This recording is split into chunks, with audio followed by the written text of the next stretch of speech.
population française et francophone, bienvenue dans un nouvel épisode de Body Mind Co où nous allons réaliser un squat dans la posture du corbeau. C'est parti!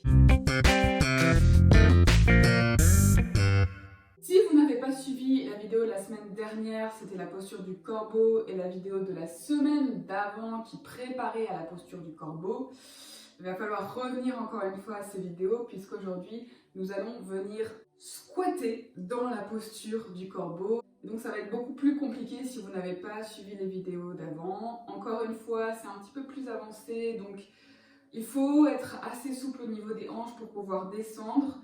N'hésitez pas à rester à la version du début, la version squat. Vous pouvez du coup quand même suivre cette vidéo. Et je vais arrêter de parler pour qu'on puisse enfin pratiquer l'exercice. Et je vais commencer par vous inviter à écarter un petit peu mes jambes. Je sais que vous ne pouvez pas voir mon haut du corps, c'est pas très important. Puisque je vais écarter donc un peu mes plantes de pied et je vais simplement penser à relâcher mes chevilles, mes genoux et mes hanches et à envoyer mes fessiers vers l'arrière.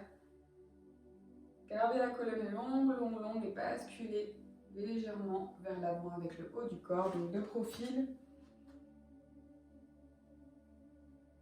J'essaie vraiment de relâcher les articulations et je reviens vers le ciel et je redescends un peu vers le sol et je reviens vers le ciel. Donc si vous êtes comme moi assez tendu au niveau des hanches, ça demande un petit peu de pratique pour être plus confortable. N'hésitez pas à vraiment basculer les fessiers vers l'arrière. Et l'étape suivante, ça va être de venir déposer les mains au sol et revenir. Encore une fois en respirant. Et si vous voulez vous arrêter là, c'est déjà une très bonne pratique. Si vous avez par contre pratiqué la posture du corbeau la semaine dernière, eh bien c'est très simple.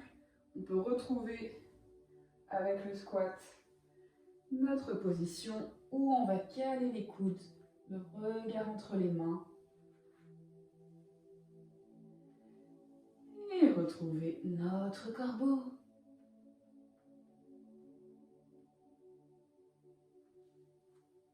Et voilà, c'est tout pour moi pour aujourd'hui. Abonnez-vous, aimez, commentez. Envoyez-moi toutes vos questions aussi par email. Je donne des cours de yoga particuliers, donc contactez-moi. Ça nous permet de travailler un peu plus en profondeur. Et à très vite pour de nouvelles aventures, c'est-à-dire la semaine prochaine. Merci.